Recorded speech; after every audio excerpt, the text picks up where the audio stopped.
ازيكم يا بنات، عاملين ايه؟ يا رب تكونوا بخير. ان شاء الله النهارده هنعمل مع بعض صينيه جلاش.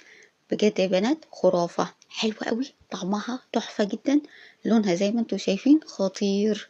اي نعم، هو الجلاش من اسهل الحلويات اللي انت ممكن تعمليها، بس طبعا في كام تركايه كده عشان يطلع لونه مظبوط، وكمان يطلع مورق ما يطلعش معجن معاكي. كل ده هنشوفه في فيديو النهارده. بس قبل ما نبتدي الفيديو، لو بتشوفوني اول مره، لايك وشير واشتراك في القناه. بسم الله، ونصلي على الحبيب المصطفى عليه أفضل الصلاة والسلام، ونبدأ بقى الفيديو بتاعنا ونشوف هنعمل الجلاش القمر ده ازاي. يلا بينا. هجهز أول حاجة الشربات، طبعا لأن أنا عايزة الشربات يبقى بارد تماما. عندي كوباية ونص من السكر، عليهم كوباية وربع من المية. هرفعهم على النار بدون تقليب عشان ما يسكرش معايا. هرفعهم على النار. اول كده ما يبتدي الشربات يغلي، هبتدي انزل بعصير نص ليمونه، واسيبه لمده 8 دقايق او 10 دقايق على نار متوسطه، وكده الشربات يكون جاهز معايا. عندي بقى هنا صينيه، هبتدي ان انا ادهنها سمنه كويس جدا، ودي اهم خطوه، لان طبعا انا عايزه الجلاش زي ما هياخد لون ذهبي من فوق ياخد لون ذهبي كمان من تحت. ندهن الصينيه كويس جدا. كميه السمنه اللي انا هستعملها في وصفه النهارده كوبايه الا ربع من السمنه، وعليهم بقى معلقتين من الزيت. ليه بقى انا ضفت زيت؟ اقول لكم ليه. اول حاجه الزيت بيدي لون للجلاش حلو قوي، تمام، وكمان بيدي قرمشه رهيبه للجلاش. معلقتين مش اكتر من معلقتين، تمام.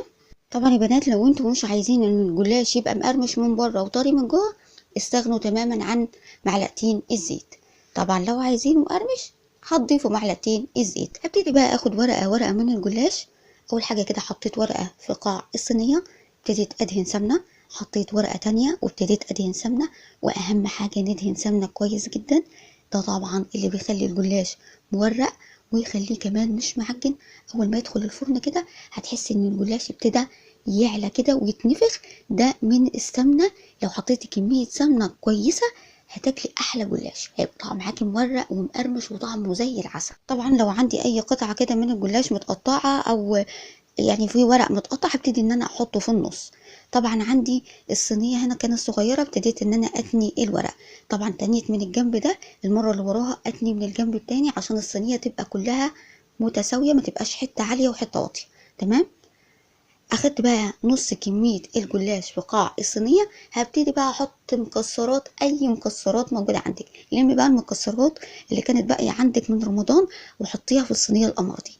اي بقى مكسرات، فول سوداني مجروش، زبيب، جوز هند، اي حاجه موجوده عندك، تمام.